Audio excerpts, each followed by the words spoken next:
नमस्कार, मैं आशुतोष श्रीवास्तव। आप देख रहे हैं X24 न्यूज़।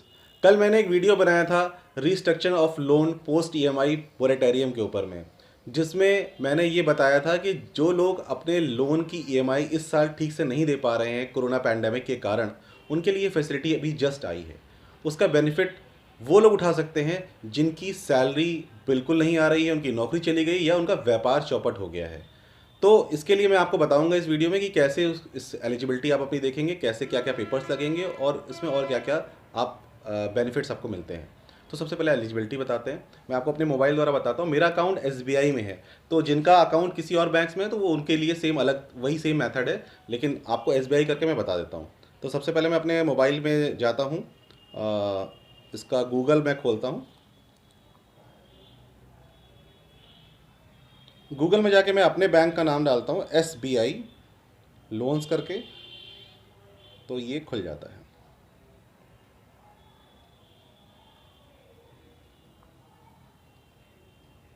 इसमें जो पहला पेज है, इस तरह से कई स्लाइड्स बनी हुई हैं। इसमें चौथे नंबर पे है हमारा relief to retail borrowers from कोविड-19 स्ट्रेस। इसमें आपका दिया हुआ है चेक योर एलिजिबिलिटी नाउ।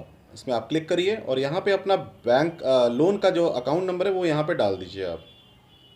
उसके बाद आपको एक ओटीपी आएगा और आपको ये पता चल जाएगा कि आप एलिजिबल हैं कि नहीं हैं। तो ये तो पूरा प्रोसेस हुआ इसका, कैसे आपको एलिजिबिलिटी क्राइटेरिया क्या है। इसके बाद एक सेकेंड जी, इसके बाद आपको बैंक जाना पड़ेगा और अपने वहाँ के लोन डिपार्टमेंट से आके आप इसके बारे में बताइएगा कि रिस्ट्रक्चरिंग ऑफ लोन मुझे अपना कराना है। तो वो आपको एक फॉर्मेट देंगे एफिडेविट बनवाने के लिए। उस एफिडेविट के लिए आप एक कचहरी जाइए और कचहरी में 10 रुपये के स्टैम्प पे आप उसको बनवा लीजिए, स्कैन करवा लीजिए और उसके बाद उसमें सिग्नेचर करा के आप उसको जमा कर दीजिए बैंक में। साथ में आपके इस साल का आईटीआर रिटर्न लगेगा और 1 जनवरी से लेके अब तक का बैंक का स्टेटमेंट लगेगा, उस बैंक का जिसमें कि आपकी सैलरी आती थी या आपका व्यापार जो होता था उसी अकाउंट से जहाँ से आपका ईएमआई कटती थी, तो उसका आपका पूरा स्टेटमेंट लगेगा। इस प्रकार वो आपका ऑनलाइन के थ्रू भी आपके सामने उनके सामने बैठ के आप भर सकते हैं, और नहीं तो दूसरा प्रोसेस ये है कि बैंक वाले भी आपका वो प्रोसेस कर देंगे और 2-3 घंटे के अंदर आपको दोबारा बुला के आपको एक एग्रीमेंट का पेपर दे देंगे। आपको एक कॉपी वो अपने पास रख लेंगे।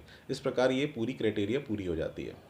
इसमें आपको एक ऑप्शन ये भी दिया जाएगा कि आपकी अगर ईएमआई मान लीजिए 4 साल का लोन अभी आपका बचा हुआ है और 2 साल का भी आपको मोरेटोरियम मिल रहा है, 2 साल बाद आप चाहते हैं कि मेरा 4 साल लोन ना चले, केवल 2 साल ही चले, क्योंकि 2 साल का ये टाइम आपका इसमें ख़राब हो रहा है, तो आपकी वो ऑप्शन में आपकी ईएमआई बढ़ जाएगी। वो ऑप्शन आप एक सेलेक्ट कर सकते हैं। दूसरा ये है कि आप चाहते नहीं कि मेरी ईएमआई ज़्यादा बढ़े, तो 0.35 तक की ये लोन बढ़ने की संभावना है, या इससे ज़्यादा भी थोड़ा हो सकता है। मान लीजिए किसी का 10,000 लोन आ रहा है, तो 10,000 रुपये उसको अभी 2 साल तक तो बिल्कुल नहीं देना है, लेकिन 10,000 रुपये के बाद जो ईएमआई बढ़ेगी वो लगभग 1 से 1,500 रुपये बढ़ जाएगी, तो 11,500 रुपये उसको 2 साल बाद देना पड़ेगा। टेन्योर वही रहेगा। अगर उसकी 4 साल की ईएमआई बची है अभी देना, तो 4 साल का फिर उसको देना पड़ेगा 11,500 रुपये के हिसाब से। तो बहुत ज़्यादा फर्क नहीं आता है, क्योंकि 2 साल बाद अपने आप ही स्थिति सही रहेगी तो आदमी भर भी लेगा उसको। तो इस तरीके से आप इस फैसिलिटी का बेनिफिट लीजिए और अपनी प्रॉब्लम को दूर करिए।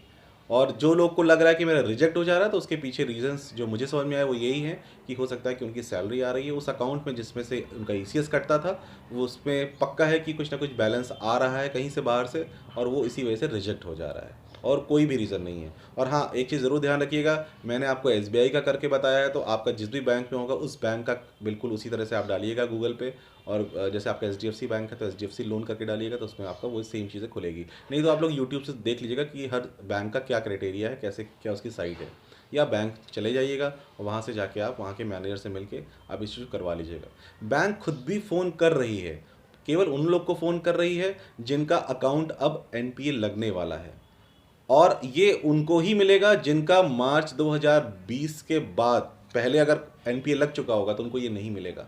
जो केवल इस पैंडमिक के शिकार है उनको ही ये मिलेगा। तो कुछ क्राइटेरिया ऐसे हैं, तो हो सकता है कि आप पहले से ही आपका किश्त ना जा रही हो, तो आप सोच रहे हैं आपको ये फैसिलिटी मिल जाए, तो नहीं, उनको नहीं मिलेगी ये फैसिलिटी। इस प्रकार ये बहुत ही अच्छा काम किया है आरबीआई ने और गवर्नमेंट ने, तो इसमें उनकी तारीफ भी होनी चाहिए।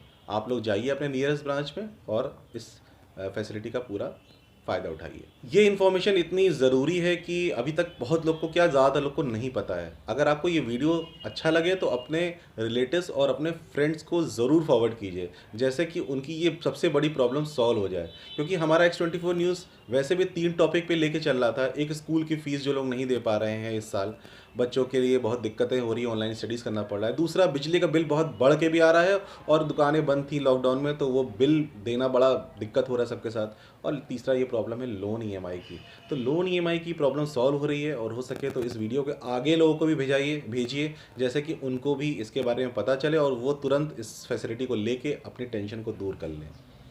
कैमरा पर्सन आकाश राय के साथ मैं आशुतोष श्रीवास्तव, आप देख रहे हैं X24 न्यूज़। सत्यमेव जयते।